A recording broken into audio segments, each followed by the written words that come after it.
Fade ഫുട്ബോളിൻ്റെ മറ്റൊരു എപ്പിസോഡിലേക്ക് എല്ലാവർക്കും സ്വാഗതം. ഈ വീഡിയോയിൽ നമ്മൾ സംസാരിക്കാൻ പോകുന്ന ഇന്നത്തെ പ്രീമിയർ ലീഗിലെ ചെൽസിയുടെയും മാഞ്ചസ്റ്റർ സിറ്റിയുടെയും മത്സരങ്ങളിൽ നിന്നുള്ള ചില പ്രധാനപ്പെട്ട ടോക്കിംഗ് പോയിന്റ്സിലാണ്. നമുക്ക് ആദ്യം തന്നെ ചെൽസിയുടെ മത്സരത്തിൽ നിന്ന് തുടങ്ങാം. അതായത് ചെൽസിയുടെ മത്സരം ഒരു ലണ്ടൻ ഡാബി ആയിരുന്നു. ക്രിസ്റ്റൽ പാലസിനെതിരെ സെൽഹസ്റ്റ് പാർക്കിൽ വെച്ചിട്ടായിരുന്നു മത്സരം ഉണ്ടായിരുന്നത്. 1-1 എന്നുള്ള സമനിലയിലാണ് മത്സരം അവസാനിച്ചിട്ടുള്ളത്. അപ്പോൾ 2017 ശേഷം ആദ്യമായിട്ടാണ് ചെൽസി സെൽഹസ്റ്റ് പാർക്കിൽ ഒരു പ്രീമിയർ ലീഗ് മത്സരം വിജയിക്കാതിരിക്കുന്നത് എന്നുള്ള പ്രത്യേകത കൂടിയുണ്ട്. തുടർച്ചയായി 6 പ്രീമിയർ ലീഗ് മത്സരങ്ങൾ ചെൽസി സെൽഹസ്റ്റ് പാർക്കിൽ വിജയിച്ചിട്ടുണ്ടായിരുന്നു. എന്താണ് സംഭവിച്ചത്? സെയിം സ്ക്രിപ്റ്റാണ്. ചെൽസി സംബന്ധിച്ചിടത്തോളം ഇപ്പോൾ തുടർച്ചയായി 4 പ്രീമിയർ ലീഗ് മത്സരങ്ങളിൽ വിൻലെസ് ആണ്.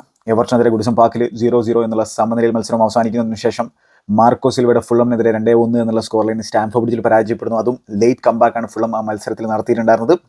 സെക്കൻഡ് ഹാഫിൽ ഒരു ഫുള്ളമിൻ്റെ ഡോമിനൻസ് നമുക്ക് കാണാൻ സാധിച്ചിട്ടുണ്ടായിരുന്നു.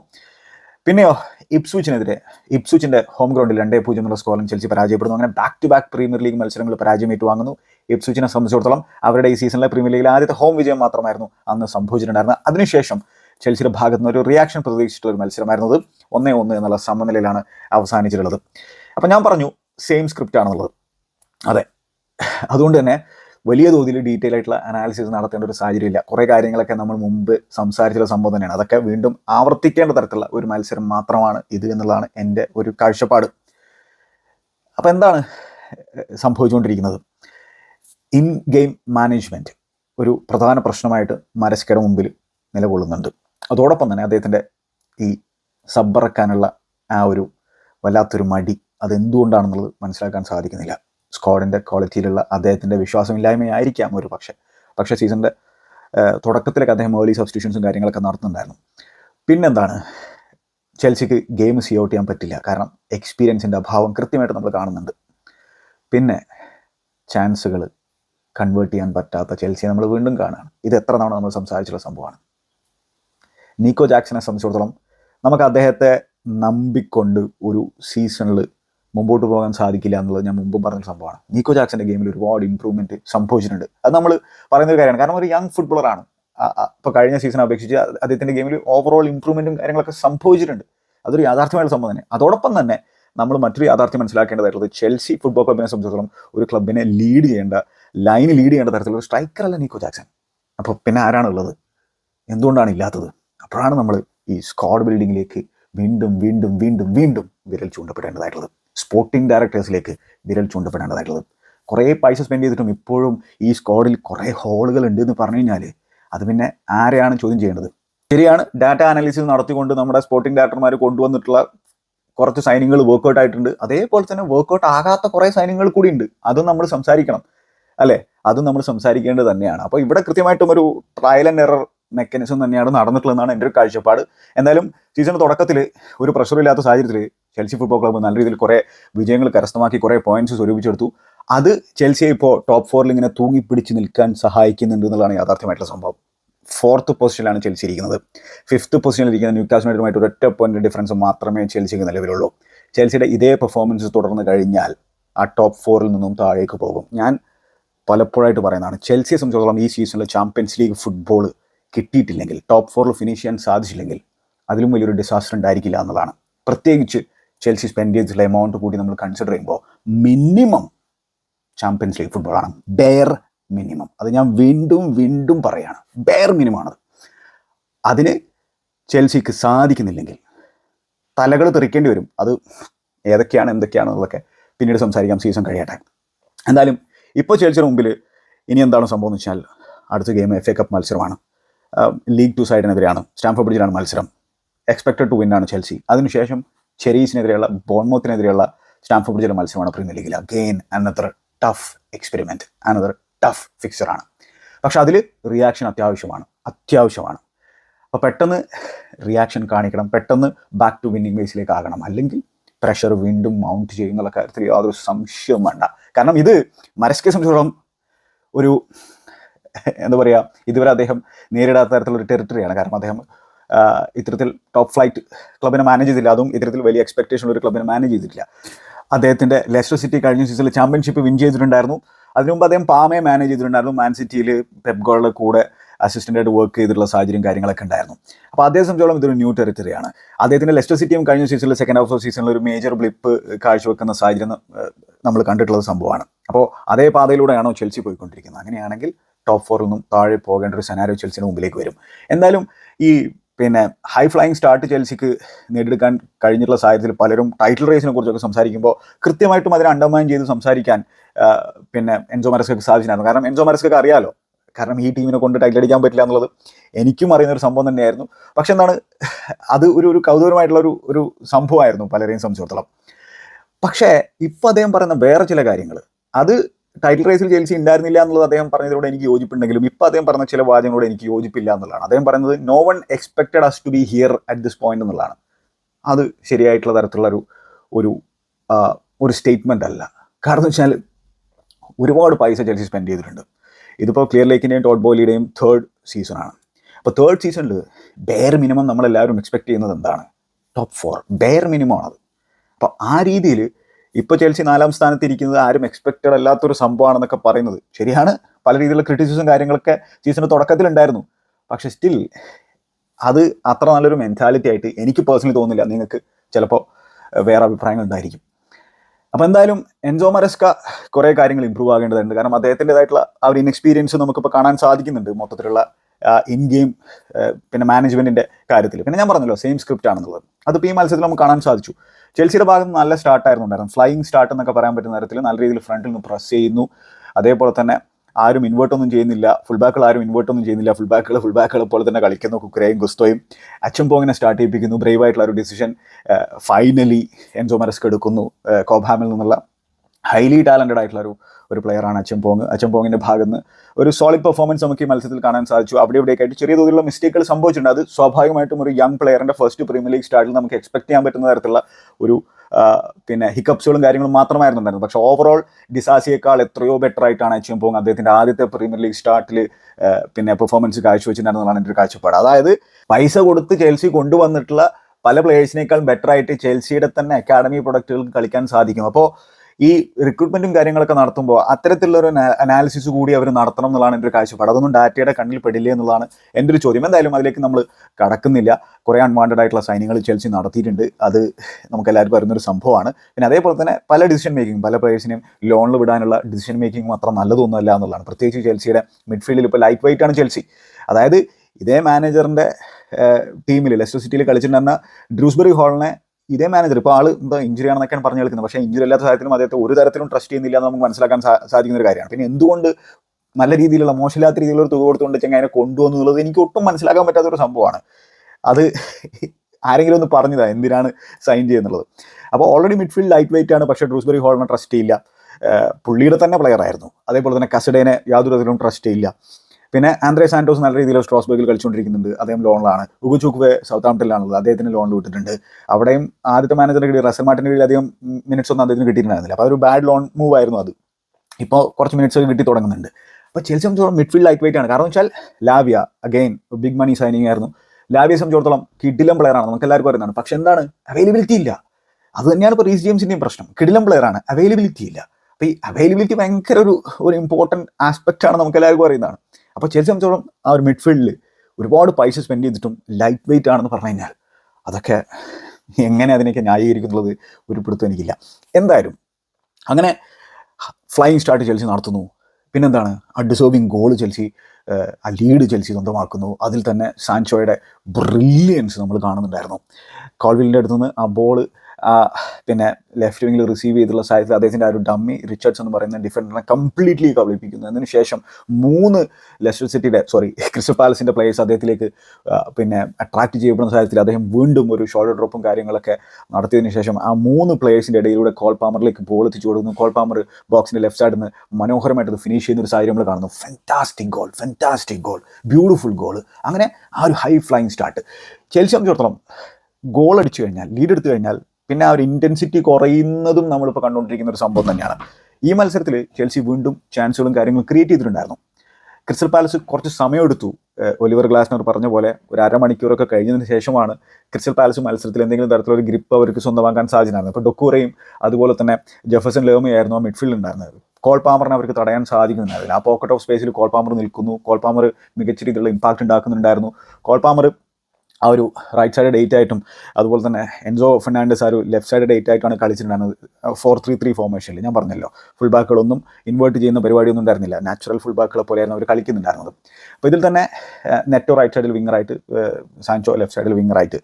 അപ്പോൾ ഈ സാൻചോക്ക് ഓവർലാപ്പിംഗ് റൺ, അണ്ടർലാപ്പിംഗ് റണ്ണൊക്കെ നടത്തി കൊടുക്കുന്നുണ്ടായിരുന്നത് എൻസോ ഫെർണാണ്ടസ് ആയിരുന്നു ആ ലെഫ്റ്റ് സൈഡിൽ നിന്ന്. സെക്കൻഡ് ഹാഫിൽ അത് മാറി. സെക്കൻഡ് ഹാഫിൽ കോൾ പാമറിനെ ലെഫ്റ്റിലേക്ക് മാറ്റുകയും റൈറ്റ് സൈഡിലേക്ക് പിന്നെ എൻജോയെ മാറ്റുന്ന തരത്തിലുള്ള ഒരു ട്വീക്കും നമ്മൾ കണ്ടു.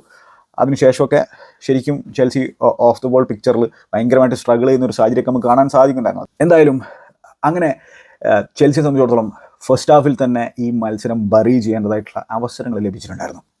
പക്ഷേ നമ്മൾ മൊത്തത്തിലുള്ള മത്സരത്തിൻ്റെ സ്റ്റാറ്റ് നോക്കി കഴിഞ്ഞാലുണ്ടല്ലോ, ചെൽസി 15 അറ്റംപ്റ്റുകൾ നടത്തി. അതിൽ എത്ര റണ്ണാണ് ചെൽസി ടാർഗറ്റിലേക്ക് അടിച്ചെന്നറിയോ? ഗെസ്.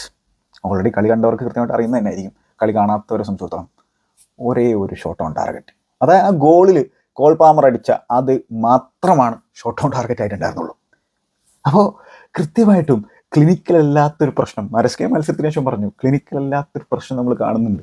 അത് ഇത് ഇന്നലെ തുടങ്ങിയിട്ടുള്ളൊന്നും അല്ല. കഴിഞ്ഞ സീസണിലും പൊച്ചറ്റിനോയുടെ കീഴിലും ഇത് പല മത്സരങ്ങളും നമ്മൾ കണ്ടിട്ടുള്ള സംഭവം തന്നെയാണ്. അപ്പോൾ ഇത് പുതിയൊരു സംഭവമൊന്നും അല്ല. ഇതിൽ സർപ്രൈസ്ഡ് ആകേണ്ട സാഹചര്യമൊന്നുമില്ല അല്ലേ. ഒരേ ഒരു ഷോട്ട് ഓൺ ടാർഗറ്റ്. ഫസ്റ്റ് ഹാഫിൽ മോശമില്ലാത്ത രീതിയിൽ XG നമ്മൾ ക്രിയേറ്റ് ചെയ്തിട്ടുണ്ടായിരുന്നു. സെക്കൻഡ് ഹാഫിൽ 0.37 എങ്ങനെയായിരുന്നു നമ്മുടെ XG ഉണ്ടായിരുന്നത്. സെക്കൻഡ് ഹാഫിൽ 6 അറ്റംപ്റ്റുകൾ, ഒരെണ്ണം പോലും ടാർഗറ്റിലേക്ക് അടിക്കുന്നില്ല. ക്രിസ്റ്റൽ പാലസ് മെല്ലെ മെല്ലെ കോൺഫിഡൻസ് എടുക്കുന്നു. ഫസ്റ്റ് ഹാഫിൽ തന്നെ അവർക്ക് ഈക്വലൈസർ അടിക്കാനുള്ള അവസരം കിട്ടിയിട്ടുണ്ടായിരുന്നു. അതിൽ തന്നെ അവരുടെ മെയിൻ സ്ട്രാറ്റജി എന്ന് വെച്ചാൽ കുക്കുരയ, സാൻചോ ആ ഒരു ഏരിയയിൽ ഒരു വീക്ക്നെസ് അവർ കാണുന്നുണ്ട് ഓഫ് ദ ബോൾ. അപ്പോൾ ഈ മുനോസ് എന്ന് പറയുന്ന right wing back, left wing ബാക്കായിട്ട് കളിക്കുന്നത് മിച്ചലായിരുന്നു. ഈ മുനോസിൻ്റെ റണ്ണ് ശരിക്കും ചെൽസിക്ക് ബുദ്ധിമുട്ടുണ്ടാക്കുന്നുണ്ടായിരുന്നു. അതേപോലെ തന്നെ അദ്ദേഹത്തിലേക്ക് കൊടുക്കുന്ന ഡയഗണൽ ബോളുകൾ ചെൽസിക്ക് ബുദ്ധിമുട്ട് സൃഷ്ടിക്കുന്നുണ്ടായിരുന്നു. അപ്പോൾ അത്തരത്തിൽ അദ്ദേഹത്തിന് കൊടുത്തിട്ടുള്ള ജെഫേഴ്സൺ ലെവമയുടെ ഒരു ഡയഗണൽ ബോൾ, അതിൽ നിന്ന് അദ്ദേഹത്തിൻ്റെ ആ ഒരു കട്ട് ബാക്ക്, മറ്റേറ്റാന്ന് പറയുന്ന സ്ട്രൈക്കർ, ടോൾ ഡോമിനൻറ്റ് സ്ട്രൈക്കർ ചെൽസിക്ക് നല്ല രീതിയിൽ ബുദ്ധിമുട്ടുണ്ടാക്കാൻ ശ്രമിക്കുന്നുണ്ടായിരുന്നു. അദ്ദേഹത്തിൻ്റെ അറ്റംപ്റ്റ് ജസ്റ്റ് വൈഡായിട്ട് പോകുന്നത് കൈസൈഡോയിൽ തട്ടിയിട്ടുണ്ടായിരുന്നു. കൈസൈഡോ മാക്സിമം ഫിസിക്കലാകാൻ ശ്രമിക്കുന്നുണ്ടായിരുന്നു. ഒരു ലോൺ DM ആയിട്ടാണല്ലോ അദ്ദേഹം കളിക്കുന്നുണ്ടായിരുന്നത്. ആ രീതിയിൽ ഒരുപാട് സ്പേസ് കവർ ചെയ്യേണ്ട സിനാരി വരുന്നു. സെക്കൻഡ് ഹാഫിൽ കൃത്യമായിട്ടും അദ്ദേഹം ടയർഡാകുന്നു. അതിൻ്റേതായിട്ടുള്ള പ്രശ്നങ്ങൾ നമ്മൾ കാണുന്നു.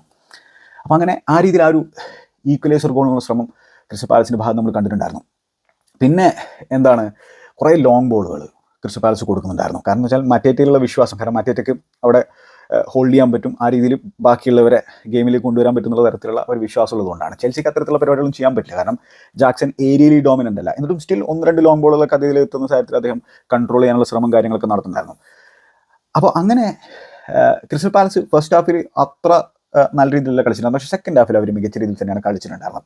അച്ചംപോങ്ങൊക്കെ ഫിസിക്കലിയൊക്കെ നല്ല രീതിയിൽ മറ്റേറ്റെ ഹാൻഡിൽ ചെയ്യുന്ന സാഹചര്യങ്ങളൊക്കെ നമ്മൾ കണ്ടായിരുന്നു. ഓൺ ദ ബോളും മോശമില്ലാത്ത രീതിയിൽ അച്ചംപോങ് പാസുകളും കാര്യങ്ങളും കൊടുക്കുന്നുണ്ടായിരുന്നു. പ്രത്യേകിച്ച് ഹാഫ് ടേണിൽ തിരിയാനുള്ള കോൾ പാമറിലേക്കുള്ള ഒരു ബോളൊക്കെ ലൈൻ ബ്രേക്കിംഗ് പാസുകളൊക്കെ കൊടുക്കാൻ ശ്രമിക്കുന്നുണ്ടായിരുന്നു. അതിൽ തന്നെ ചിലതൊക്കെ പിന്നെ ഓവർ കുക്ക്ഡ് ആയിട്ടുള്ള ലോങ് ബോളുകളും കാര്യങ്ങളും ഒക്കെ അച്ചംപോങ് കൊടുക്കുന്നുണ്ടായിരുന്നു. അപ്പോൾ അങ്ങനെ ഫസ്റ്റ് ഹാഫ് കഴിയുന്നു. ഫസ്റ്റ് ഹാഫിലേക്ക് തന്നെ കാര്യങ്ങളിലേക്ക് വന്നു കഴിഞ്ഞാൽ ഈ നീക്കോ ജാക്സന് കിട്ടിയിട്ടുള്ള അവസരങ്ങളെക്കുറിച്ച് സംസാരിക്കണ്ടേ. ചെൽസി എന്തുകൊണ്ട് ഒന്നിൽ കൂടുതൽ ഗോളുകൾ അടിക്കണമായിരുന്നു നമ്മൾ പറയുന്നതിനൊരു കാരണമുണ്ടല്ലോ. അതിൽ തന്നെ കോർണറിൽ നിന്നുള്ള പിന്നെ അച്ചംപോങ്ങിൻ്റെ ഹെഡർ, അത് അദ്ദേഹം ഗോളാക്കണമായിരുന്നു. പിന്നെ അദ്ദേഹത്തിൻ്റെ ഫസ്റ്റ് സ്റ്റാർട്ടാണ്, അതുകൊണ്ട് നമ്മൾ കൂടുതൽ അതിനെക്കുറിച്ച് സംസാരിക്കുന്നില്ല. കാരണം അതൊരു ഗോൾഡൻ ഓപ്പർച്യൂണിറ്റി ആയിരുന്നു. അപ്പോൾ ഈ രീതിയിൽ ചെൽസി സംബന്ധിച്ചിടത്തോളം അഥവാ ഇനിയിപ്പോൾ സ്ട്രൈക്കർമാരും ഫ്രണ്ട് പ്ലേയേഴ്സും ഗോൾ അടിക്കുന്നില്ല എന്ന് കണ്ടു കഴിഞ്ഞാൽ ഡിഫൻസിൽ നിന്ന് ഹെൽപ്പ് കിട്ടണം. കാരണം പണ്ട് ആ രീതിയിലായിരുന്നു, ഹെൽപ്പ് കിട്ടുന്നുണ്ടായിരുന്നു. ഇപ്പോൾ നമുക്ക് ഡിഫൻസിൽ നിന്ന് ഒരു തരത്തിലുള്ള ഹെൽപ്പും കിട്ടില്ല. കാരണം ഡിഫൻസിൽ നിന്ന് ആരും ഗോൾ അടിക്കില്ല, ഏരിയയിൽ ഡോമിനൻ്റ് ആയിട്ടുള്ള ആരും ഇല്ല. അത് മാത്രമല്ല സെറ്റ് പീസ് ഡെലിവറികളും അത്ര മികച്ചതൊന്നുമല്ല. അപ്പോൾ അങ്ങനെ അച്ചംപോങ്ങിൻ്റെ ആ ഒരു ചാൻസ്, അതുപോലെ തന്നെ നീക്കോ ജാക്സൻ്റെ ചാൻസ് എന്ന് പറഞ്ഞു കഴിഞ്ഞാൽ ചെൽസിയുടെ ഫ്രീ കിക്കിൽ നിന്നുള്ള ആ ഒരു സംഭവം, ആ ഒരു റൈറ്റ് സൈഡിൽ നീക്കോ ജാക്സണിലേക്ക് എത്തുമ്പോൾ അദ്ദേഹത്തിന് അത് വലയിലേക്ക് ഡൈവേർട്ട് ചെയ്തിട്ട് അറ്റ്ലീസ്റ്റ് ടാർഗറ്റിലേക്ക് പോലും അടിക്കാൻ സാധിച്ചില്ല. സൈഡ് നെറ്റിംഗ് ആകുന്ന ഒരു സാഹചര്യം നമ്മൾ കണ്ടു. പിന്നെ ജാക്സനെ സംബന്ധിച്ചിടത്തോളം 1v1 ഓപ്പർച്യൂണിറ്റി അദ്ദേഹത്തിന് കിട്ടിയിട്ടുണ്ടായിരുന്നു. അത് കോൾ പാമറിൻ്റെ ഫാന്റാസ്റ്റിക് ഡെലിവറിയാണ്. ആ ഒരു ഹാഫ് വേലിൻ്റെ അടുത്തുനിന്ന് ഹാഫ് വോളിയിൽ അദ്ദേഹം കൊടുത്തിട്ടുള്ള ആ ഒരു ത്രൂ ബോൾ, അതിൻ്റെ വെയിറ്റേജ്. അപ്പോൾ ലാക്രോ ആണ് അദ്ദേഹത്തിൻ്റെ കൂടെ ഉണ്ടായിരുന്നത്.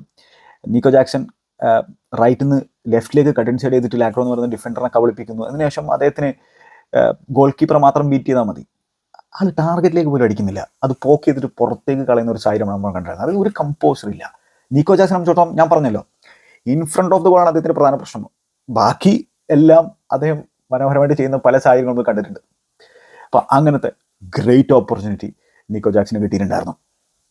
പിന്നെ ഒരു മൂവിൽ എൻസോ ഫെർണാണ്ടസിൻ്റെ പാസിങ് അഗെയിൻ ബ്രില്യൻ്റ് ആയിരുന്നു. അതിൻ്റെ ചില ഡയഗണൽ ബോളുകൾ നല്ലതായിരുന്നു.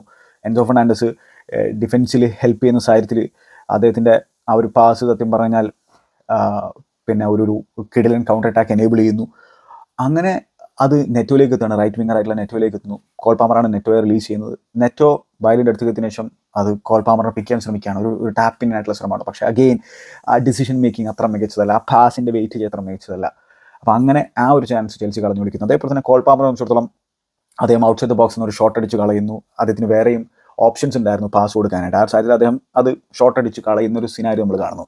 സെക്കൻഡ് ഹാഫിൽ ഈ ഒലിവർ ഗ്ലാസിൻ്റെ ടീം നടത്തിയിട്ടുള്ള ട്വീക്ക് എന്താണെന്ന് വെച്ചാൽ, ഇപ്പോൾ ഇസ്മായിൽ സാറ് കുറേ കൂടി താഴോട്ട് ഡ്രോപ്പ് ചെയ്ത് വന്നിട്ട് അദ്ദേഹം ബോൾ റിസീവ് ചെയ്യാനുള്ള ശ്രമങ്ങൾ നടന്നു. ആ രീതിയിൽ പിന്നെ ചെൽസിയുടെ ഫറ്റീഗ് ക്രീപ്പിംഗ് ചെയ്യാൻ തുടങ്ങി. ഞാൻ പറഞ്ഞല്ലോ, കായ്സഡോ ഡിഫൻസിലേക്ക് ഇറങ്ങി വരുന്നുണ്ടായിരുന്നു. ചില സാഹചര്യങ്ങൾ കോൾവിൽഡേയും അച്ചബോങ്ങിൻ്റെ ഇടയിലേക്ക് വന്നിട്ട് ഡിഫൻസിൽ ഹെൽപ്പ് ചെയ്യുന്നുണ്ടായിരുന്നു. അദ്ദേഹം ഒരുപാട് സ്പേസ് കവർ ചെയ്യേണ്ട സാഹചര്യം, ഒരുപാട് സ്പേസ് റൺ ചെയ്യണം. ഒരുപാട് സ്പേസിലേക്ക് റൺ ചെയ്ത് കഴിഞ്ഞാൽ സ്വാഭാവികമായിട്ടും ഫറ്റീഗ് ക്രീപ്പിംഗ് ചെയ്യും, ടയേർഡാകും. അത് തന്നെയാണ് കായ്സഡോയുടെ ഗെയിമിൽ സംഭവിച്ചുകൊണ്ടിരിക്കുന്നത്. എൻസോ ഫെർണാണ്ടസും കുറേ ഡിസ്റ്റൻസ് കവർ ചെയ്തിട്ടുണ്ടായിരുന്നു കേട്ടോ. പക്ഷേ എൻസോ ഫെർണാണ്ടസ് അത്ര ഡിഫെൻസീവ്ലി സോളിഡ് അല്ല നമുക്കറിയാം. പക്ഷേ സ്റ്റിൽ കുറേ ഡിസ്റ്റൻസ് കവർ ചെയ്തിട്ടുണ്ടായിരുന്നു. പക്ഷേ ടയേർഡായി പോകുന്നുണ്ട്, അത് സ്വാഭാവികമാണ്. അപ്പോൾ ഇങ്ങനെ ടയേർഡാകുമ്പോൾ ചേഞ്ചസ് കൊണ്ടുവരണം. പക്ഷേ മാനേജർ ട്രസ്റ്റ് ചെയ്യുന്ന ആരും ഇല്ല അവിടെ എന്നുള്ളതാണ് ആ ബെഞ്ചിൽ. അപ്പോൾ അതൊരു പ്രധാന പ്രശ്നമാണ്. പിന്നെ ഫഫാന ഇഞ്ചുറി പറ്റിയിരിക്കുന്ന ഒരു കാര്യം നമുക്ക് അറിയുന്നതാണ്. ഫഫാനയുമായി ബന്ധപ്പെട്ട് ഇപ്പോൾ കേൾക്കുന്നത് വെച്ചാൽ എൻസോ മരസ്ക പറഞ്ഞത് കുറേ നാളത്തേക്ക് പുറത്തിരിക്കുന്നതാണ്. ഫഫാന തന്നെ പറയുന്നത് 4-6 ആഴ്ചക്കുള്ളിൽ ഞാൻ തിരിച്ചു വരും, അതായത് സീസൺ കഴിഞ്ഞതിന് മുമ്പ് തന്നെ തിരിച്ചു വരുന്നതാണ്. അപ്പോൾ അത് എന്തുകൊണ്ടാണ് അത്തരത്തിലുള്ള ഒരു മിസ്കമ്മ്യൂണിക്കേഷൻ നടക്കുന്നതെന്ന് നമുക്കറിയില്ല. പിന്നെ ഈ റെനാറ്റോ വേഗയ്ക്ക് എവിടെ? അയ്യോ, എന്തായാലും യൂട്ടിലിറ്റി പ്ലെയർ ആയിട്ട് സൈൻ ചെയ്തല്ലേ, ലെഫ്റ്റ് ബാക്കായിട്ടും സെൻറ്റർ ബാക്കായിട്ടും മിഡ്ഫീൽഡിൽ കളിക്കാൻ പറ്റുന്ന തരത്തിലുള്ള പ്ലെയർ അല്ലേ. എന്തുകൊണ്ട് അദ്ദേഹത്തിന് ഇൻട്രൊഡ്യൂസ് ചെയ്തുകൂടാ? നമുക്കറിയില്ല കേട്ടോ. അപ്പോൾ അങ്ങനെ ചെൽസി സംബന്ധിച്ചിടത്തോളം ഗ്രാജ്വലി സെക്കൻഡ് ഹാഫിലെ ചില കാര്യങ്ങളിലേക്ക് നോക്കിക്കഴിഞ്ഞാൽ, സെക്കൻഡ് ഹാഫിൻ്റെ തുടക്കത്തിൽ തന്നെ എസേക്ക് നല്ലൊരു ഓപ്പർച്യൂണിറ്റി കിട്ടിയിട്ടുണ്ടായിരുന്നിട്ടാ. ഈ സാറ് പിന്നെ ആ മിഡ് ഏരിയയിലേക്ക്, ഹാഫ് വെലൈൻ്റെ ഏരിയയിലേക്ക് ഡ്രോപ്പ് ചെയ്തിട്ടുള്ള സാഹചര്യത്തിൽ അദ്ദേഹത്തിലേക്ക് ബോൾ എത്തുന്നു. എന്നിട്ട് അദ്ദേഹം ഡ്രൈവ് ചെയ്ത് പോവുകയാണ്. അതിന് ശേഷം റൈറ്റ് സൈഡിൽ ഈ മിനോസ് ഒരു കോൺസ്റ്റൻ്റ് ആയിട്ടുള്ള ഒരു ത്രെട്ടായിരുന്നു ചെൽസി സംബന്ധിച്ചിടത്തോളം. മിനോസിൻ്റെ കട്ട് ബാക്ക് എസയിലേക്ക് എത്തുന്നു. എസയുടെ ഫസ്റ്റ് ടൈം അറ്റംപ്റ്റ് വൈഡായിട്ട് പോകുന്നു. ഗോൾഡൻ ചാൻസ് ആയിരുന്നു. പിന്നെ സാഞ്ചസ് ടൈംലി ഇൻ്റർവെൻഷൻസും കാര്യങ്ങളും നടത്തിയിട്ടുണ്ടായിരുന്നു. സാഞ്ചസ് ബോൾ ഗ്യാദർ ചെയ്യുന്നുണ്ടായിരുന്നു. ആ രീതിയിൽ ചെൽസി സംബന്ധിച്ചിടത്തോളം സാഞ്ചസ് ഷോർട്ട് സ്റ്റോപ്പിംഗ് വൈസ് നല്ല രീതിയിലുള്ള ഒരു ഇമ്പാക്റ്റ് ഈ മത്സരത്തിൽ ഉണ്ടാക്കിയിട്ടുണ്ടായിരുന്നത്. പക്ഷേ ഡിസ്ട്രിബ്യൂഷൻ വൈസ് പ്രശ്നങ്ങളുണ്ടായിരുന്നു. അദ്ദേഹം നല്ല രീതിയിൽ ആൻറ്റിസിപ്പേറ്റ് ചെയ്തൊരു ബോളൊക്കെ ഹോൾഡ് ചെയ്തതിനു ശേഷം നേരെ ക്രിസ്റ്റൽ പാലസിലേക്ക് ഇട്ട് കൊടുക്കുന്ന സാഹചര്യമൊക്കെ നമുക്ക് കാണാൻ പറ്റുന്നുണ്ടായിരുന്നു. അപ്പോൾ അതാണ് സാഞ്ചസ് എന്ന് പറഞ്ഞു കഴിഞ്ഞാൽ. പിന്നെ അദ്ദേഹത്തെ വർണ്ണിക്കണമെന്ന് എനിക്കറിയില്ല. പക്ഷേ ഓവറോൾ മോശമില്ലാത്ത രീതിയിലാണ് സാഞ്ചസ് കളിച്ചിട്ടുണ്ടായിരുന്നത്. അപ്പോൾ അതുകൊണ്ട് ഈ മത്സരത്തിൽ കാര്യമായിട്ട് സാഞ്ചസിന് കുറ്റം പറയാനൊന്നും ഇല്ല എന്നുള്ളതാണ് യാഥാർത്ഥ്യമായിട്ടുള്ള സംഭവം. പിന്നെന്താണെന്ന് വെച്ചാൽ, ഒരു ലോങ് ബോൾ നീക്കോയിലേക്ക് എത്തുന്നു. നീക്കോ നല്ല രീതിയിൽ ഹാഫ് ലൈൻ്റെ അടുത്ത് നല്ല രീതിയിൽ കൺട്രോൾ ചെയ്തിട്ട് ടേൺ ചെയ്തിട്ടുള്ള ആ ഒരു സാഹചര്യത്തിൽ എന്താണ് ഡിഫൻഡറിനെ കബളിപ്പിച്ചിട്ട് അദ്ദേഹം പോകുന്നു. തൻ്റെ ലെഫ്റ്റിലൂടെ കോൾ പാമർ ഉണ്ടെങ്കിൽ കോൾ പാമറിനെ പിക്ക് ചെയ്യുന്നു. കോൾ പാമർ നെറ്റോയെ പിക്ക് ചെയ്യാൻ ശ്രമിച്ചാണ്, പക്ഷേ അത് ഇത്തിരി ഫാറായി പോയി. പക്ഷേ നെറ്റോ സ്റ്റിൽ ബോൾ കീപ്പ് ചെയ്യുന്നു. ജാക്സൺ കൊടുക്കുന്നു. ജാക്സൺ എത്തിച്ച് നെറ്റോ കൊടുക്കുന്നു. ആ ഒരു അവസരത്തിൽ മിച്ചലിൻ്റെ സ്ലൈഡിങ് ടാക്കിൾ നമ്മൾ കാണും ബോക്സിൽ. അപ്പോൾ അവിടെ ഒരു പെനാൽറ്റി ഷോട്ട് ചെൽസിയുടെ ഭാഗത്ത് വരികയാണ്. അവിടെ VRൻ്റെ നിലപാട് എന്താണെന്ന് വെച്ച് കഴിഞ്ഞാൽ, രണ്ടുപേരും ബോളിൻ്റെ പീസ് കിട്ടിയിട്ടുണ്ടെന്നുള്ളതാണ്. രണ്ടുപേർക്കും, നെറ്റോക്കും മിച്ചലിനും. അപ്പോൾ അതുകൊണ്ടാണ് അവരത് പെനാൽറ്റി കൊടുക്കാതിരുന്നതാണ്. മറ്റൊരു ദിവസമായിരുന്നെങ്കിൽ അതൊരു പെനാൽറ്റി ആയി പോയതിനെ ചെൽസി സംബന്ധിച്ചിടത്തോളമാണ് എൻ്റെ ഒരു കാഴ്ചപ്പാട്. കാരണം അത് കൊടുക്കുന്നത് നമ്മൾ കണ്ടിട്ടുണ്ട്. അപ്പോൾ അവിടെ മിച്ചൽ ഫോർച്ചുനേറ്റ് ആയിരുന്നതാണ് എൻ്റെ ഒരു കാഴ്ചപ്പാട്. അത് പെനാൽറ്റി കൊടുക്കുന്നത് ഞാൻ പലപ്പോഴും കണ്ടിട്ടുണ്ട്. എന്തായാലും അവിടെ മിച്ചൽ ഫോർച്ചുനേറ്റ് ആയി. പിന്നെന്താണ്, ഡുക്കോറയെ പിൻവലിക്കുന്നു. ഏകദേശം 69ാമത്തെ മിനിറ്റിലെങ്ങാനും കമാഡയെ കൊണ്ടുവരാണ്. അപ്പോൾ ഒരു അറ്റാക്കിംഗ് ചേഞ്ച് ആണത്. ഡുക്കോറെ കുറേ കൂടി ഡിഫൻസീവ് മൈൻഡഡ് ആയിട്ടുള്ള പ്ലെയറാണ്. കമാഡ കുറച്ചുകൂടി അറ്റാക്കിംഗ് മൈൻഡഡ് ആയിട്ടുള്ള പ്ലെയറാണ്. അപ്പോൾ ജെഫേഴ്സൺ ലേമയും കമാഡയും കളിക്കുന്നു. കമാഡ അത്തരത്തിൽ ഒരു ടെസ്റ്റായിട്ട് അദ്ദേഹത്തിൻ്റെ പ്രസ്സിങ് കാര്യങ്ങളൊക്കെ നമ്മൾ കാണുന്നുണ്ട്. പിന്നെ ഇതിനിടയിൽ ചെൽസിക്ക് വീണ്ടും ഓപ്പർച്യൂണിറ്റി കിട്ടി കിൽ ഓഫ് ചെയ്യാനായിട്ട്. ബാക്കിൽ നിന്ന് ബിൽഡ് ചെയ്യാനുള്ള ക്രിസ്റ്റൽ പാലസിൻ്റെ ശ്രമം ലെഫ്റ്റ് സൈഡിൽ നമ്മുടെ ചെങ്ങായി കായ്സഡോ ഇന്റർസെപ്റ്റ് ചെയ്യാണ്. എന്നിട്ട് കായ്സഡോ ജാക്സനെ റിലീസ് ചെയ്യുന്നു ബോക്സിൻ്റെ ലെഫ്റ്റ് സൈഡിൽ. ഫാന്റാസ്റ്റിക് ബോളാണ്. ജാക്സനെ സംബന്ധിച്ചിടത്തോളം അവിടെ നിന്ന് ടാർഗറ്റിലേക്ക് അടിക്കണം, പുറത്തേക്കാണ് അടിച്ചു കളയുന്നത്. ഒന്നും പറയാനില്ല. പിന്നെന്താണ്, ഇപ്പോഴും ചേഞ്ചും കാര്യങ്ങളൊന്നും വരുത്തുന്നില്ല എൻസോ മരസ്ക പറഞ്ഞത് ഞാൻ ആരെ മാറ്റി ആരെ കൊണ്ടുവരണം എന്നുള്ളതാണ് ഒരു ഇൻ്റർവ്യൂയോടൊക്കെ പറഞ്ഞിട്ടുണ്ടായിരുന്നു. പുള്ളിക്ക് അറിയില്ല, പിന്നെ നമുക്കറിയാം. അതിന് വേറെ അർത്ഥം കൂടി ഉണ്ട്, അവിടെ ഉള്ളവരെ പുള്ളിക്കാരൻ ട്രസ്റ്റ് ചെയ്യുന്നില്ല എന്നുള്ളത്. എനിവേ, പിന്നെ സാൻചോ ചെൽസിയുടെ ഏരിയയിൽ തന്നെ ബോൾ ലൂസ് ചെയ്യുന്നു. അപ്പോൾ എന്താ സംബന്ധിച്ചാൽ ഞാൻ പറഞ്ഞല്ലോ, ചെൽസിയുടെ ആ ഒരു ലെഫ്റ്റ് സൈഡിൽ പ്രശ്നം ഉണ്ടായിരുന്നുള്ളത്. കൺസിസ്റ്റൻ്റ് ആയിട്ട് സാൻചോ ട്രാക്ക് ബാക്ക് ചെയ്യുന്നുണ്ടായിരുന്നില്ല. പക്ഷേ സ്റ്റിൽ സാൻചോ ചില മൊമെൻറ്റ്സിലൊക്കെ ട്രാക്ക് ബാക്ക് ചെയ്യുന്നുണ്ടായിരുന്നു. അത്തരത്തിൽ കുക്കറെ ഹെൽപ്പ് ചെയ്യാൻ ശ്രമിക്കുന്നുണ്ടായിരുന്നു. പക്ഷേ പലപ്പോഴും അവിടെ മിനോസ് ആയിരുന്നു കൂടുതൽ വിൻ ചെയ്യുന്നുണ്ടായിരുന്ന സാഹചര്യങ്ങൾ എന്നുള്ളതാണ്. കുക്കറെ ഹാഡ് എ സ്റ്റിങ്കർ ഗെയിം, വളരെ മോശം പെർഫോമൻസ് ആയിരുന്നു. ഈവൻ ഗുസ്തോ അപ്പുറത്തും വളരെ ബാങ് ആവറേജ് പെർഫോമൻസ് ആയിരുന്നു. എന്താണ് ഗുസ്തോക്ക് സംഭവിച്ചതെന്ന് വെച്ച് കഴിഞ്ഞാൽ, എൻ്റെ ഒരു ഫിലോസഫി എന്താണെന്ന് വെച്ചാൽ, ഈ സീസണിൽ അദ്ദേഹത്തെ യൂസ് ചെയ്തിട്ടുള്ള രീതി അത്ര നല്ല രീതിയിലല്ല എന്നുള്ളതാണ്. കാരണം ആളെ ആ ഒരു ഇൻവേർട്ടഡ് ടെന്നിനെ പോലെയൊക്കെ പല സാഹചര്യങ്ങളിലും പിന്നെ ഇൻവേർട്ട് ചെയ്യിപ്പിച്ച് ഇപ്പോൾ എന്താണ് തൻ്റെ പൊസിഷൻ എന്ന് പോലും മനസ്സിലാവാത്ത രീതിയിലാണ് ചെങ്ങായി കളിച്ചുകൊണ്ടിരിക്കുന്നത്. ആളിപ്പോൾ ഈ മത്സരത്തിൽ അങ്ങനെ ഇൻവേർട്ട് ഒന്നും ചെയ്തിട്ടില്ല, പക്ഷേ എന്താണ് ഒന്നും ചെയ്യാൻ പറ്റുന്നില്ല. ഭയങ്കരമായിട്ടുള്ള കോൺഫിഡൻസിൽ പ്രശ്നം സംഭവിച്ചിട്ടുണ്ട്. അപ്പോൾ എന്താണ്, ചെൽസി ഒരു കൗണ്ടർ അറ്റാക്കിംഗ് സൈഡാണ് നമുക്ക് അറിയുന്നതാണ്. ഏറ്റവും കൂടുതൽ ത്രെട്ട് പൊസസ് ചെയ്യുക ട്രാൻസിഷനിലാണ്. അപ്പോൾ ട്രാൻസിഷനിൽ പിന്നെ ഗുസ്തോയിലേക്കൊക്കെ ബോൾ എത്തുന്ന സാഹചര്യത്തിൽ അദ്ദേഹത്തിൻ്റെയൊക്കെ ഡിസിഷൻ മേക്കിംഗ് ഒക്കെ ഭയങ്കര മോശമാണെന്നുള്ള കാര്യം ഓർക്കേണ്ടതായിട്ടുണ്ട്. അപ്പോൾ അതൊക്കെ ഭയങ്കരമായിട്ട് ചെൽസിയെ ട്രാൻസിഷനിൽ അഫക്റ്റ് ചെയ്യുന്നുണ്ട് എന്നുള്ളതാണ്. അപ്പോൾ റീസ് ജെയിംസ് ഒക്കെ ബെഞ്ചിലുണ്ടായിരുന്നു. ഇപ്പോൾ കഴിഞ്ഞ 2 മത്സരങ്ങളിൽ ബെഞ്ചിലിരിക്കുന്നുണ്ട്. കുറച്ചെങ്കിലും മിനിറ്റ്സ് കൊടുക്കാമായിരുന്നു എന്നുള്ളതാണ് എനിക്ക് തോന്നുന്നത്, പ്രത്യേകിച്ച് ഈ സ്റ്റിങ്കർ ഇങ്ങനെ കാണുന്ന സാഹചര്യത്തിൽ. എന്തായാലും അദ്ദേഹത്തിൻ്റെ പിന്നെ ആ ഒരു ഫിസിക് വെച്ചുകൊണ്ട് ചിലപ്പോൾ 10 മിനിറ്റ് കൊടുത്താൽ തന്നെ ചിലപ്പോൾ ഇഞ്ചുറി പറ്റിയിട്ട് വീണ്ടും ഒരു 6 മാസം പുറത്തിരിക്കേണ്ട സിനാരി വരും. അപ്പോൾ പേടിച്ചിട്ടായിരിക്കും കളിപ്പിക്കാത്തത്. പിന്നെ എന്തിനാണ് സാർ പുള്ളിക്കാരനെ ബെഞ്ചിലെടുത്തിരിക്കുന്നത്? എന്തായാലും അങ്ങനെ പിന്നെ ചെൽസി സംബന്ധിച്ചിടത്തോളം നമുക്ക് അറിയുന്നൊരു സംഭവമാണ്, ചെൽസി ഓൾമോസ്റ്റ് ഓൾവേസ് കൺസീഡ് ചെയ്യുന്നുള്ളത്. കാരണം ചെൽസിയുടെ ഡിഫെൻസീവ് സ്ട്രക്ചറിൽ പ്രശ്നമുണ്ട്. ഒരു 1 മാൻ DM ആണ് ആ ഒരു മിഡ്ഫീൽഡ് സ്പേസ് കവർ ചെയ്യുന്നത്. അതുപോലെ തന്നെ ചെൽസിയുടെ ഇൻഡിവിജ്വൽ ഡിഫെൻഡിങ് അത്ര മികച്ചൊന്നുമല്ല, സ്ട്രക്ചറൽ പ്രശ്നങ്ങളുണ്ട് നമ്മൾ വീണ്ടും പറയുന്നു. അപ്പോൾ കൺസീഡ് ചെയ്യുന്നത് ഓൾമോസ്റ്റ് ഗ്യാരണ്ടീഡ് ആയിട്ടുള്ള സംഭവമാണ്, ഓൾമോസ്റ്റ്. അപ്പോൾ എങ്ങനെയാണ് ജയിക്കേണ്ടത്? ഔട്ട് സ്കോർ ചെയ്യാതെ വേറെ വഴിയൊന്നുമില്ല. അപ്പോൾ ക്ലിനിക്കൽ അല്ലാത്ത സാഹചര്യം വരുമ്പോൾ ഒപ്പോസിഷൻ ടീം സംബന്ധിച്ചോളം അവരെന്തായാലും അടിക്കുമല്ലോ. അപ്പോൾ ആ അടിക്കുന്നത് ചെൽസി സംബന്ധിച്ചോളം പ്രഹരമായിട്ട് മാറും. അത് തന്നെയാണ് ഈ മത്സരത്തിലും സംഭവിച്ചത്. സാൻചോ ഹെൽപ്പ് ചെയ്യാൻ വന്നിട്ടുള്ള ഒരു സാഹചര്യത്തിൽ എന്താണ്, അദ്ദേഹം ബോൾ വിൻ ചെയ്യുന്നു. പക്ഷേ ബോൾ അദ്ദേഹത്തിൻ്റെ അടുത്ത് മുനോസ് തന്നെ വിൻ ചെയ്തിട്ട് അത് മറ്റേറ്റേ കൊടുക്കുകയാണ്. റൈറ്റ് സൈഡിൻ്റെ ബോക്സിൻ്റെ റൈറ്റ് സൈഡിൽ നിൽക്കുന്ന മറ്റേറ്റയുടെ ഷോട്ട് കോൾവിൽ ബ്ലോക്ക് ചെയ്യുന്നു. ഹെറോയിക് ബ്ലോക്ക് ആയിരുന്നു അത്. അങ്ങനെ അത് കോർണറിൽ പോകുന്ന സിനാരി നമ്മൾ കാണുന്നു. അതേപോലെ തന്നെ ഒടുവിൽ 81ാമത്തെ മിനിറ്റിൽ നിക്കോ ജാക്സനെ പിൻവലിക്കുകയാണ്, മാർഗ്വീനെ ഇൻട്രൊഡ്യൂസ് ചെയ്യുകയാണ് ഫൈനലി. പക്ഷേ കാര്യമായിട്ടൊന്നും ചെയ്യാൻ ചങ്ങായിക്ക് പറ്റിയിട്ടുണ്ടായിരുന്നില്ല. അങ്ങനെ ആ ഒരു മാർഗ്വിയൊക്കെ ഇൻട്രൊഡ്യൂസ് ചെയ്യുന്നതിന് മുമ്പ് അതിന് കുറച്ചും നേരത്തെ ഇൻട്രൊഡ്യൂസ് ചെയ്യാനുള്ള ഒരു പ്ലാൻ അൻസുമാരസൊക്കെ ഉണ്ടായിരുന്നു. പക്ഷേ നിക്കോ ജാക്സന്റെ ഒരു മൂവിലുള്ള ഇൻവോൾവ്മെൻ്റ് ഒക്കെ കണ്ടിട്ട് പുള്ളിക്കാരൻ അത് വൈകിപ്പിച്ചതാണ്. നിക്കോ നേരെ ഒരു പാസ് ത്രോയിനിലേക്ക് കളഞ്ഞപ്പോൾ പിന്നെ മതിയാക്കി, ഇനി മതി എന്നുള്ള ഒരു തീരുമാനത്തിലേക്ക് എത്തിയതാണ്. അങ്ങനെ ഈ സബ് നടത്തി തൊട്ടടുത്ത മിനിറ്റിൽ തന്നെയാണ് ക്രിസ്റ്റൽ പാലസ് ഈക്വലൈസർ അടിക്കുന്നത്. ആ ഈക്വലൈസർ വരുന്നത് എങ്ങനെയാണെന്ന് വെച്ച് കഴിഞ്ഞാൽ, അതിൽ ചെൽസിയെ സംബന്ധിച്ചിടത്തോളം സാഞ്ചസ് പാസ് കൊടുത്തത് കോൾ പാമറിലേക്കാണ്, ആ ഒരു ഹാഫ് ലൈൻ്റെ അടുത്ത് നിൽക്കുന്ന കോൾ പാമറിലേക്ക്. അപ്പോൾ കോൾ പാമറിൻ്റെ ചുറ്റും മിനോസും അതുപോലെ തന്നെ ജെഫേഴ്സൺ തമ്മിൽ നിൽക്കുന്നുണ്ട്. ആ ഒരു സാഹചര്യത്തിൽ അതൊരു റൈറ്റ് ചോയ്സ് ഓഫ് പാസ് ആയിരുന്നു എന്നുള്ളൊരു സംശയമായിട്ടുള്ള സംഭവമാണ്. പിന്നെ കോൾ പാമറോട് ബെറ്ററായിട്ട് ആ സിറ്റുവേഷൻ ഹാൻഡിൽ ചെയ്യണമായിരുന്നു. അത് സംശയമില്ലാത്തൊരു കാര്യമാണ്. കാരണം അവിടെ നിന്ന് പൊസിഷൻ നഷ്ടപ്പെടാൻ പാടില്ല. കാരണം അത് വളരെ ഡേഞ്ചറസ് ആയിട്ടുള്ള ഒരു ഏരിയ ആണ്. അവിടെ നിന്ന് പൊസിഷൻ ടേൺ ഓവർ നടത്തി കഴിഞ്ഞാൽ പണി കിട്ടും എന്നുള്ളത് ഏകദേശം നമുക്ക് മനസ്സിലാക്കാൻ പറ്റുന്ന സംഭവമാണ്. അപ്പോൾ അവിടെ കോൾ പാമറിൻ്റെ അടുത്ത് നിന്ന് ബോൾ വിൻ ചെയ്യുന്നു. കോൾ പാമറിനത് പിന്നെ ടച്ച് എടുത്തിട്ട് മുമ്പോട്ട് പോകുന്നതിന് പകരം കുക്കറേക്ക് കൊടുക്കുകയോ അല്ലെങ്കിൽ വേറെ ആർക്കെങ്കിലും കൊടുക്കുകയോ ചെയ്താൽ മതിയായിരുന്നു. സാഞ്ചസിനെ സംബന്ധിച്ചോളം ആ ഒരു പാസ് റൈറ്റ് ചോയ്സ് ആയിരുന്നുള്ള എനിക്കിപ്പോഴും സംശയമുള്ള സംഭവമാണ്. എന്തായാലും അവിടെ പൊസിഷൻ വിൻ ചെയ്യുന്നു. മിനോസ് അഗെയിൻ ബ്രില്യൻ്റ് ആയിട്ട് അവിടെ ബോൾ വിൻ ചെയ്യുന്നു. ലോമയുടെ ഹെൽപ്പ് ഉണ്ട്. ഇതിനുശേഷം അത് സാറിലേക്ക് കൊടുക്കുന്നു. സാറ് ലെഫ്റ്റിലൂടെ റൺ ചെയ്തിട്ടുള്ള എജെ കൊടുക്കുകയാണ്. അപ്പോൾ എജെ ഈ ബോൾ പിക്ക് ചെയ്യുമ്പോൾ നമ്മുടെ ഗുസ്തോ കുറേ കൂടി മുമ്പോട്ടേക്ക് പോയിട്ടുണ്ട്. ഗുസ്തോ റിക്കവറി റൺ നടത്തി വരികയാണ്. അപ്പോൾ ചെൽസിക്ക് ഈ ഗെയിം മാനേജ്മെൻ്റ് ഒരു പ്രധാന പ്രശ്നമാണ്. നമ്മൾ അവിടെ ആ ഒരു സെക്കൻഡ് ഗോൾ ഇനി കണ്ടെത്താൻ നോക്കിയിട്ട് കാര്യമില്ല. കാരണം 81 മിനിറ്റായി. ഇനിയിപ്പോൾ 1-0 പിന്നെ എങ്ങനെയും സി ഔട്ട് ചെയ്യുക എന്നുള്ളത് നോക്കിയിട്ട് കാര്യമുള്ളൂ. ഗോള് കണ്ടെത്തേണ്ട സമയമൊക്കെ ഉണ്ടായിരുന്നു, ചാൻസിൽ ക്രിയേറ്റ് ചെയ്തിരുന്നു, പിന്നെ കിട്ടിയില്ല. അപ്പോൾ അവിടെ എജെ ഗുസ്തോ ലീവ് ചെയ്തിട്ടുള്ള ഒരു സ്പേസിൽ നിൽക്കുകയാണെന്നതിന് ശേഷം ഒരു കട്ട് ബാക്ക് കൊടുക്കുന്നു. സിമ്പിൾ ടാപ്പിൻ ഗോൾ, കുക്കറെ ഓടി എത്തുന്നില്ല, സിമ്പിൾ ടാപ്പിൻ ഗോളാണ് മറ്റേറ്റ് അടിച്ചിട്ടുണ്ടായിരുന്നത്. അപ്പോൾ എൻ്റെ ഒരു കാഴ്ചപ്പാടിൽ ഇപ്പുറത്ത് മറ്റേറ്റ ആയിരുന്നെങ്കിൽ, അതായത് ചെൽസി ജേഴ്സി ഇട്ടിട്ട് മറ്റേറ്റ ആയിരുന്നു കളിച്ചിരുന്നെങ്കിൽ, മറ്റേ അത്ര ടോപ്പ് ഒരു സ്ട്രൈക്കറൊന്നുമല്ല, ചെൽസി ചിലപ്പോൾ ഈ മത്സരം വിജയിച്ചെന്നുള്ളതാണ് എൻ്റെ ഒരു കാഴ്ചപ്പാട്. കാരണം ഒരു ടോൾ ഡോമിനൻറ്റ് ഒരു സ്ട്രൈക്കർ ഉണ്ടായിരുന്നെങ്കിൽ, ആളുടെ ലിങ്ക് അപ്പ് പ്ലേയും ഒക്കെ നല്ലത് തന്നെയാണ്, ഹോൾഡ് അപ്പ് പ്ലേയും മികച്ചതാണ്. ഇപ്പോൾ ചെൽസി സംബന്ധിച്ചോളം ഒരു ഡിഫറെൻറ്റ് ആട്രിബ്യൂട്ടുള്ള ഒരു സ്ട്രൈക്കർ ഉണ്ടായിരുന്നെങ്കിൽ, മറ്റേ പോലുള്ള ഒരു സ്ട്രൈക്കർ ഉണ്ടായിരുന്നെങ്കിൽ ചെൽസി മത്സരം വിജയിച്ചേനെ സിമ്പിൾ ആയിട്ടുള്ളതാണ് എൻ്റെ ഒരു കാഴ്ചപ്പാട്. അറ്റ്ലീസ്റ്റ് ബെഞ്ചിൽ നിന്ന് കൊണ്ടുവരാൻ പോലും അത്തരത്തിലുള്ള ഒരു പ്ലെയർ ഉണ്ടായിരുന്നെങ്കിൽ ചെൽസിക്ക് വിജയിക്കാൻ സാധിച്ചേനെ. അതാണ് വ്യത്യാസം, ചെൽസിയുടെ പ്രധാന ഒരു വ്യത്യാസം. പിന്നെ ചെൽസിയുടെ വിങ്ങർമാർ കാര്യമായിട്ട് ഗോൾ അടിക്കുന്നവരല്ല. നെറ്റോ ഇൻക്രെഡിബിൾ ആയിട്ടുള്ള വർക്ക് റേറ്റും കാര്യങ്ങളും കൊടുക്കുന്നുണ്ട്. പക്ഷേ എത്ര ഗോൾ നെറ്റൊക്കെ അടിക്കാൻ പറ്റും? അതൊരു സംശയകരമായിട്ടുള്ള സംഭവമാണ്. വലിയ തുക കൊടുത്തുകൊണ്ടാണ് നമ്മൾ വൂൾസിൽ നിന്ന് കൊണ്ടുവന്നുള്ളത്. ഗോൾസ് എവിടെ? ചെൽസിയുടെ വിങ്ങിൽ നിന്നും ഗോൾസ് ഇല്ല.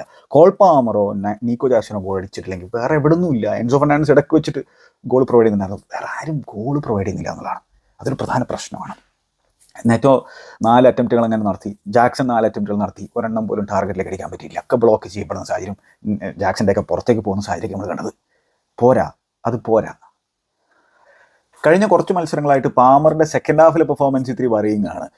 അതായത് വളരെ കാഷ്വൽ ആയിട്ടുള്ള അദ്ദേഹത്തിൻ്റെ പല പ്രകടനങ്ങളും നമ്മൾ കാണുന്നുണ്ട്. പൊസിഷൻ വളരെ ഈസിലി നഷ്ടപ്പെടുന്ന സിനാരികളൊക്കെ ഉണ്ട്. അപ്പോൾ ഈ മത്സരത്തിലും അത് ചെൽസിയെ സംബന്ധിച്ചിടത്തോളം കോസ്റ്റ്ലി ആയിപ്പോയി ആ ഒരു അദ്ദേഹത്തിൻ്റെ അടുത്ത് പൊസിഷൻ നഷ്ടപ്പെട്ടുള്ളത്. പക്ഷെ എന്താണ്, സ്റ്റിൽ ആളാണ് ഏറ്റവും കൂടുതൽ കീ പാസ് പ്രൊവൈഡ് ചെയ്തിട്ടുള്ളത്, ബെറ്റർ ചാൻസുകൾ ക്രിയേറ്റ് ചെയ്ത ചങ്ങായിയാണ്. അപ്പോൾ എന്താണ്, പാമർ എന്തെങ്കിലും ക്രിയേറ്റ് ചെയ്യാതെ, പാമർ ഗോൾ അടിക്കാതെ ചെൽസിക്ക് വിജയിക്കാൻ പറ്റില്ല എന്നുള്ള സിനാരിയോ ആണോ? പാമറിൽ ഓവറായിട്ട് റിലൈ ചെയ്യുന്ന ഒരു സൈഡാണ്. ആ രീതിയിലാണ് ഇപ്പോഴും ചെൽസി കളിച്ചുകൊണ്ടിരിക്കുന്നത്. പൊച്ചറ്റീനോ ഇതിന് മറുപടി പറഞ്ഞിട്ടുള്ളത് ഞാൻ ഇപ്പോഴും ഓർക്കുന്നു. എന്തായാലും ഇപ്പോൾ അദ്ദേഹത്തിൻ്റെ പെർഫോമൻസിൽ ഡിപ്പ് വരുമ്പോൾ ചേഞ്ച് വരുത്തണം. പക്ഷേ പുള്ളിക്കാരൻ വേറെ ആരെയും ട്രസ്റ്റ് ചെയ്യുന്നില്ല. അങ്ങനത്തെ ഒരു പ്രശ്നം കൂടിയുണ്ട്. അപ്പോൾ അങ്ങനെയാണ് ആ മത്സരം കഴിഞ്ഞിട്ടുണ്ടായിരുന്നത്. മറ്റേറ്റയുടെ 8ാമത്തെ ഗോളാണ് പറഞ്ഞിട്ടുണ്ടായിരുന്നത്. അപ്പോൾ അതാണ്. ഇനി നമ്മൾ നേരെ ക്രിസ്റ്റൽ പാലസിൻ്റെ അറ്റംപ്റ്റിലേക്ക് നോക്കിക്കഴിഞ്ഞാൽ, ക്രിസ്റ്റൽ പാലസ് മത്സരത്തിൽ 13 അറ്റംപ്റ്റുകൾ നടത്തിയതിൽ 6 അവർക്ക് ടാർഗറ്റിലേക്ക് അടിക്കാൻ സാധിച്ചു. ചെൽസി 15 അറ്റംപ്റ്റിൽ 1 മാത്രം. ഓക്കെ, ഇനി സിറ്റിയുടെ മത്സരത്തിലേക്ക് കടന്നു കഴിഞ്ഞാൽ പെട്ടെന്ന് പറയാം. സിറ്റി 4-1 എന്നുള്ള സ്കോർ ലൈനാണ് എറ്റിഹാദിൽ വിജയിച്ചുള്ളത് വെസ്റ്റാമിനെതിരെ. ലോപ്പറ്റയുടെ വെസ്റ്റാം സ്ട്രഗ്ലിംഗ് വെസ്റ്റാമാണ്. ഇതിന് തൊട്ട് മുമ്പത്തെ മത്സരത്തിൽ 5 ഗോളുകളാണ് ലിവർപൂളിനെതിരെ വാങ്ങിക്കൂട്ടിയിട്ടുള്ളത്. അതിനുശേഷം ഇപ്പോൾ 4 ഗോളുകൾ വാങ്ങിക്കൂട്ടിയിരിക്കുകയാണ്. പക്ഷേ ഈ മത്സരത്തിൻ്റെ സ്കോർ ലൈൻ കണ്ടു കഴിഞ്ഞാൽ നമുക്ക് ആ മത്സരത്തിൻ്റെ യഥാർത്ഥ രൂപം മനസ്സിലാക്കാൻ പറ്റില്ല എന്നുള്ള കാര്യം കൂടി ഓർക്കണം. ശരിയാണ്, സിറ്റി സംബന്ധിച്ചിടത്തോളം ഒരു നല്ല ഒരു സ്കോർ ലൈൻ അവർക്ക് വിജയിക്കാൻ സാധിച്ചിരിക്കുകയാണ്. Back to back premier league വിജയങ്ങൾ കരസ്ഥമാക്കിയിരിക്കുകയാണ്. സ്ട്രഗ്ലിംഗ് ആയിട്ടുള്ള ലെസ്റ്റർ സിറ്റിക്കെതിരെയും സ്ട്രഗ്ലിംഗ് ആയിട്ടുള്ള വെസ്റ്റാമിനെതിരെയും. പക്ഷേ മാഞ്ചസ്റ്റർ സിറ്റിയുടെ ഓഫ് ദ ബോൾ പ്രശ്നങ്ങൾ ഈ മത്സരത്തിൽ ഉണ്ടായിരുന്നു എന്നുള്ളതാണ് യാഥാർത്ഥ്യമായിട്ടുള്ള സംഭവം. പെപ് ഗാർഡിയോളയും പറയുന്നുണ്ട് പെർഫോമൻസ് അത്ര നല്ലതായിരുന്നില്ല എന്നുള്ളത്. കാരണം എന്ന് വെച്ച് കഴിഞ്ഞാൽ ചാൻസുകൾ സിറ്റി കൺസീഡ് ചെയ്തിട്ടുണ്ടായിരുന്നു. മത്സരത്തിൻ്റെ ആദ്യത്തെ 10 മിനിറ്റിൽ 10ാമത്തെ മിനിറ്റിലാണ് സിറ്റി ഗോൾ അടിക്കുന്നത്. അതുവരെയും വെസ്റ്റാം നല്ല രീതിയിൽ കളിക്കുന്നുണ്ടായിരുന്നു. ഈ മാൻ സിറ്റിയുടെ ഡിഫൻസിന് പുറകിലൂടെയുള്ള കുഡൂസിൻ്റെ റൈറ്റ് സൈഡിലൊക്കെയുള്ള റണ്ണ് ശരിക്കും പ്രശ്നം ഉണ്ടാക്കുന്നുണ്ടായിരുന്നു. മിഡ്ഫീൽഡിൽ വലിയൊരു ഗ്യാപ്പ് നമുക്ക് കാണാൻ പറ്റുന്നതായിരുന്നു മാൻ സിറ്റിയുടെ. മത്സരത്തിൽ മൊത്തത്തിൽ ഒരു 4-1 എന്നുള്ള രീതിയിലാണ് മാൻ സിറ്റി ഉണ്ടായിരുന്നത്. കൊവാച്ചിച്ചാരു സിംഗിൾ DM ആയിട്ട് ഇടയ്ക്ക് റീക്കോ ലൂയിസ് ഇൻവേർട്ട് ചെയ്യുന്നു. പക്ഷേ ബിഗ് ഗ്യാപ്പ് ആ മിഡ്ഫീൽഡ് നമുക്ക് മത്സരത്തിലുടനീളം കാണാൻ സാധിക്കുന്നു. ഓഫ് ദ ബോളുള്ള മാൻ സിറ്റിയുടെ പ്രശ്നങ്ങൾ ഇപ്പോഴും അവിടെ ഉണ്ട്. ഈ മത്സരത്തിൽ തന്നെ വെസ്റ്റാമിന് കിട്ടിയിട്ടുള്ള ചാൻസുകൾ അവരത് മുതലാക്കിയിട്ടില്ല. കുഡൂസിന് മത്സരത്തിന് തുടക്കത്തിൽ തന്നെ അദ്ദേഹത്തിന് നല്ലൊരു ഓപ്പർച്യൂണിറ്റി കിട്ടുന്നു. അദ്ദേഹം സൈഡ് നെറ്റിംഗ് അടിക്കുന്നു. അതേപോലെ തന്നെ അദ്ദേഹത്തിൻ്റെ ഒരു കട്ട് ബാക്ക് സൂചക്കിലേക്ക് എത്തുന്നു. സൂചക്കിൻ്റെ അറ്റംപ്റ്റ് വൈഡായിട്ട് പോകുന്നു. അതൊക്കെ ഓപ്പർച്യൂണിറ്റീസ് ആയിരുന്നു വെസ്റ്റാമിനെ സംബന്ധിച്ചോളം മത്സരത്തിൽ ലീഡ് എടുക്കാനായിട്ട്. അപ്പോൾ പക്ഷേ പിന്നെ എന്താണ്, സിറ്റിയെ സംബന്ധിച്ചിടത്തോളം ലെഫ്റ്റ് സൈഡിൽ ഇപ്പോൾ സവീനിയെ കളിപ്പിക്കാൻ എടുത്തിട്ടുള്ള പെപ് ഗാർഡിയോള തീരുമാനം സീസണിൻ്റെ തുടക്കത്തിൽ അത്തരത്തിൽ മാറ്റി കളിപ്പിക്കുന്നത് കണ്ടായിരുന്നു. പക്ഷേ ഇപ്പോൾ ആ ലെഫ്റ്റ് സൈഡ് സവീനിയുടെ ആക്കി കൊടുത്തിട്ടുള്ള സാഹചര്യത്തിൽ സവീനിയോ മികച്ച രീതിയിലുള്ള പ്രകടനം കാഴ്ചവെക്കുകയാണ്. കോൺഫിഡൻസിൽ സവീനിയോ വീണ്ടും കളിക്കുകയാണ്. സീസണിൻ്റെ ആദ്യത്തെ 2 മത്സരങ്ങളിൽ സവീനിയുടെ കോൺഫിഡൻസ് നമ്മൾ കണ്ടതാണ്. അദ്ദേഹം പ്രൊഡ്യൂസും ചെയ്യുന്നുണ്ടായിരുന്നു. പിന്നെ ഇടയ്ക്ക് വെച്ചിട്ട് മൊത്തത്തിലുള്ള ടീമിൻ്റെ കോൺഫിഡൻസിനോടൊപ്പം അദ്ദേഹത്തിൻ്റെ കോൺഫിഡൻസ് താഴോട്ട് പോകുന്നുണ്ടായിരുന്നു. പക്ഷേ ഇപ്പോൾ അദ്ദേഹം വീണ്ടും കോൺഫിഡൻസ് വീണ്ടും എടുത്തിരിക്കുകയാണ്. ഏർലിംഗ് ഹാലൻഡ് ബ്രേസ് അടിച്ചിരിക്കുകയാണ്. അതിൽ തന്നെ അദ്ദേഹത്തിൻ്റെ 2ാമത്തെ ഫിനിഷ് ക്ലാസ് ഫിനിഷ് ആയിരുന്നു. ആ ഡിങ് ഫിനിഷ് എന്ന് പറഞ്ഞാൽ ബ്യൂട്ടിഫുൾ ഫിനിഷാണ്. അപ്പോൾ ഏർലിംഗ് ഹാലൻഡ് തിരിച്ച് കോൺഫിഡൻസിലേക്ക് എത്തുന്നു, സവീനിയ കോൺഫിഡൻസിലേക്ക് എത്തുന്നു. ഒക്കെ സിറ്റിയെ സംബന്ധിച്ചോളം നല്ല കാര്യങ്ങൾ തന്നെയാണ്. പക്ഷേ ഡിഫെൻസീവ്ലി പ്രശ്നങ്ങളുണ്ട്. അപ്പോൾ ഇതിൽ തന്നെ ആദ്യത്തെ ഗോൾ 10ാമത്തെ മിനിറ്റിൽ എങ്ങനെയാണ് വരുന്നത് വെച്ചാൽ, സവീനിയോ കുഫാലിനെ ഇടങ്ങറാക്കിയിട്ടുണ്ടായിരുന്നു. ആരും കുഫാലായിരുന്നല്ലോ റൈറ്റ് ബാക്ക്, ഇടങ്ങറാക്കിയിട്ടാണ് അദ്ദേഹത്തിനെ ടോസ്റ്റ് ചെയ്ത് വിട്ടിട്ടുണ്ടായിരുന്നു മത്സരത്തിലുടനീളം. അപ്പോൾ അദ്ദേഹം ലെഫ്റ്റ് സൈഡിൽ നിന്ന് ക്രോസ് കൊടുക്കുന്നത് ഡിഫെൻഡ് ചെയ്യുന്നു. അവിടെ സെക്കൻഡ് ബോൾ വിൻ ചെയ്യുന്നത് സിറ്റി തന്നെയാണ്. വീണ്ടും അത് സവീനിലേക്ക് എത്തുന്ന സാഹചര്യത്തിൽ സവീനോട് അറ്റംപ്റ്റ് കുഫാലിൽ തട്ടിയിട്ട് ഡിഫ്ലക്ട് ചെയ്തിട്ട് വലയിലേക്ക് പോകുന്നു. അങ്ങനെ ഒരു ഫോർച്ചുനേറ്റ് ഒരു ഡിഫ്ലക്ഷൻ അവിടെ സംഭവിച്ചിട്ടുണ്ടായിരുന്നു. അരികളൊക്കെ സേവ് ചെയ്യാൻ പറ്റില്ല. അങ്ങനെയാണ് മാൻ സിറ്റി മത്സരത്തിൽ ലീഡ് എടുക്കുന്നുണ്ടായിരുന്നത്. പിന്നെ മാൻ സിറ്റി മത്സരത്തിൽ 2ാമത്തെ ഗോൾ അടിക്കുന്നത് എങ്ങനെയാണെന്ന് വെച്ചാൽ സവീനിയോയുടെ ഏർലി ക്രോസ് നമ്മൾ ലെഫ്റ്റ് സൈഡിൽ നിന്ന് കാണുകയാണ്. അപ്പോൾ അതിൽ തന്നെ ഒരു ഡയഗണൽ സ്വിച്ച് ഓഫ് പ്ലേ സവീനിയോയിലേക്ക് കൊടുക്കുകയാണ്. ഫോർഡനാണ് കൊടുത്തിട്ടുണ്ടായിരുന്നത്. അപ്പോൾ സവീനിയോ എന്നിട്ട് ലെഫ്റ്റ് സൈഡിൽ നിന്ന് ക്രോസ് കൊടുക്കുകയാണ് ബോക്സിലേക്ക്. അതിനിടയിൽ ഈ കുഫാലിനെ ടോസ് ചെയ്ത് പണ്ടാറടക്കിയിട്ടുണ്ട്. കുഫാൽ എടങ്ങറാകുന്നു. ഇൻസൈഡും ഔട്ട് സൈഡും നീങ്ങുന്ന സാഹചര്യത്തിൽ അദ്ദേഹത്തിന് ഒന്നും ചെയ്യാൻ പറ്റുന്നില്ല. അദ്ദേഹം അവിടെ പണ്ടാറടങ്ങിപ്പോയി. അതിനുശേഷം സവീനയുടെ ക്രോസ് ബ്രില്യൻ്റ് ആണ്. ബാക്ക് പോസ്റ്റിലുള്ള ഹാലൻഡിൻ്റെ ഹെഡർ ഫെൻറ്റാസ്റ്റിക് ആണ്. അങ്ങനെ അതൊരു ടാപ്പിൻ ഹെഡർ എന്ന് പറയാൻ പറ്റുന്ന തരത്തിലുള്ള സംഭവമാണ് ഹാലൻഡ് 2-0 ലീഡ്. അങ്ങനെ മൂന്നാമത്തെ ഗോൾ മാൻ സിറ്റി എങ്ങനെയാണ് അടിക്കുന്നത് വെച്ചാൽ അഗെയിൻ സവീനിയോ. 3 ഗോളിലും സവീനിയോയുടെ ഇമ്പാക്റ്റ് നമുക്ക് കാണാൻ സാധിക്കുന്നത് സെക്കൻഡ് ഹാഫ് തുടങ്ങിയിട്ടുള്ള സാഹചര്യത്തിലാണ്. അത് തന്നെ ആ ഒരു 10 റോളിലേക്ക് ഇൻവേർട്ട് ചെയ്തിട്ടും സവീനിയോ കളിക്കുന്നുണ്ടായിരുന്നു. അങ്ങനെ ബോൾ അദ്ദേഹത്തിലേക്ക് എത്തിയിട്ടുള്ള സാഹചര്യത്തിൽ അതിൽ അക്കാഞ്ചിയുടെ ആ ഒരു പിന്നെ ഡിഫൻസിലുള്ള ബോൾ ക്യാരിങ് നല്ലതായിരുന്നു. അതിനുശേഷം ഹാഫിലിൻ്റെ അടുത്ത് നിൽക്കുന്ന സവീനിയെ കൊടുക്കുന്നു. സവീനയുടെ ആ ഒരു പേസ് ഇഞ്ചക്ഷൻ നമ്മളവിടെ കാണുന്നു. ഇതിനുശേഷമുള്ള ഹാളണ്ടിൻ്റെ റണ്ണ് ഫാൻറ്റാസ്റ്റിക് ആണ്. ആ ത്രൂ ബോൾ ഫാൻറ്റാസ്റ്റിക് ആണ്. ഇത്തരത്തിലുള്ള ത്രൂ ബോളുകൾ ഇപ്പോൾ അധികം ഹാളിന് കിട്ടുന്നില്ല. അപ്പോൾ അതിൽ മനോഹരമായിട്ടുള്ള ഹാളിൻ്റെ റണ്ണ്, മനോഹരമായിട്ടുള്ള ബോൾ, ഹാളണ്ടിൻ്റെ ഡിങ്ക് ഫിനിഷ്, ബ്യൂട്ടിഫുൾ ഫിനിഷ്. അങ്ങനെ ഹാളണ്ട് 16ാമത്തെ പ്രീമിയർ ലീഗ് ഗോൾ അടിച്ചിരിക്കുകയാണ്. സെപ്റ്റംബറിന് ശേഷമാണ് ഒരു പ്രീമിയർ ലീഗ് മത്സരത്തിൽ ഒരു ബ്രേസ് വീണ്ടും ഹാളണ്ട് അടിക്കുന്നത്. 4ാമത്തെ ഗോൾ എങ്ങനെയാണ് മാൻ സിറ്റി അടിക്കുന്നത് വെച്ചാൽ വെസ്റ്റ് ഹാമിൻ്റെ അഗെയിൻ മാഡ്നസ് ആണ്.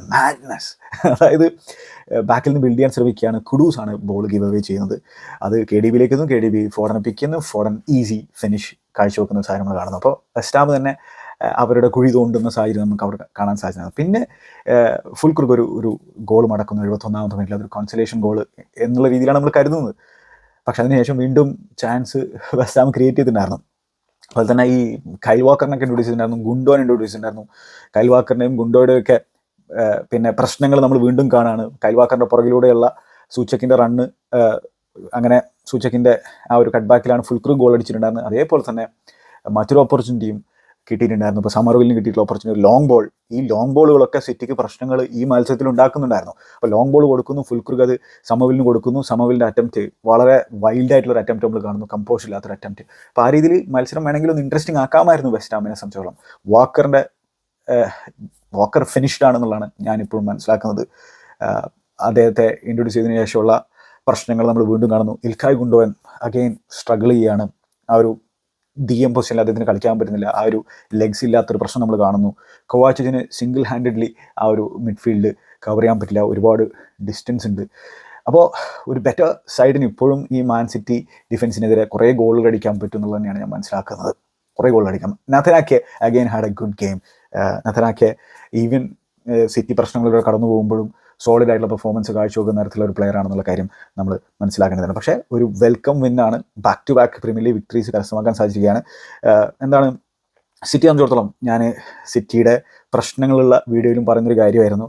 കുറച്ച് മത്സരങ്ങൾ അടുപ്പിച്ച് വിജയിക്കാൻ സാധിച്ചു കഴിഞ്ഞാൽ, കുറച്ച് വിജയങ്ങൾ സ്വരൂപിച്ചെടുക്കാൻ സാധിച്ചു കഴിഞ്ഞാൽ അവർക്ക് ടോപ്പ് 4 ഫിനിഷ് ചെയ്യാൻ പറ്റും. കാരണം കുറച്ച് ഇഞ്ചറി പ്രശ്നങ്ങൾ അവർക്ക് ഉണ്ടെങ്കിൽ പോലും ആ സൈഡിലുള്ള ഇൻഡിവിജ്വൽ ക്വാളിറ്റി ഇപ്പോഴും മറ്റു പല ടീമുകളേക്കാൾ മികച്ചതാണെന്നുള്ള കാര്യം ഓർക്കുന്നത്. അതേപോലെ തന്നെ അവർ ഈ ട്രാൻസ്ഫർ വിൻഡോയിൽ ആക്ട് ചെയ്യാനുള്ള സാധ്യതയുണ്ട്. പലതരത്തിലുള്ള റൂമറുകൾ നമ്മൾ കേൾക്കുന്നുണ്ട്. എന്ത് സംഭവിക്കും എന്നുള്ളത് കാത്തിരുന്ന് കാണാം. പിന്നെ അടുത്ത മത്സരം ബ്രെൻഫോർഡിനെതിരെയാണ്, അവരുടെ പ്രീമിയർ ലീഗ് മത്സരം. ബ്രെൻഫോർഡ് അതെ, അതൊരു ടഫ് ഫിക്സർ ആയിരിക്കും. ബ്രെൻഫോർഡ് ആണെങ്കിൽ 5-0 എന്നുള്ള സ്കോറിനൊക്കെയാണ് സൗത്ത് ആഫ്രിക്ക തകർത്തിട്ട് കോൺഫിഡൻസിൽ ഇരിക്കുന്നത്. അതൊരു ടഫ് ഫിക്സർ ആയിരിക്കും.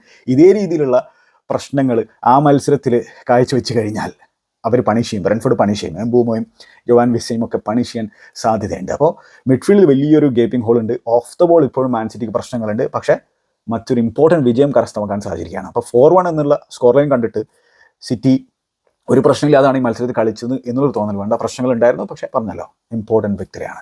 ഇതാണ് എനിക്ക് ഈ മത്സരങ്ങളിൽ നിങ്ങളോട് പറയാനുള്ള കാര്യങ്ങൾ. നിങ്ങളുടെ അഭിപ്രായങ്ങൾ കമൻറ്റ് ബോക്സിൽ രേഖപ്പെടുത്തുക. മറ്റൊരു അധ്യായത്തിൽ നമുക്ക് വീണ്ടും കാണാം. Good bye.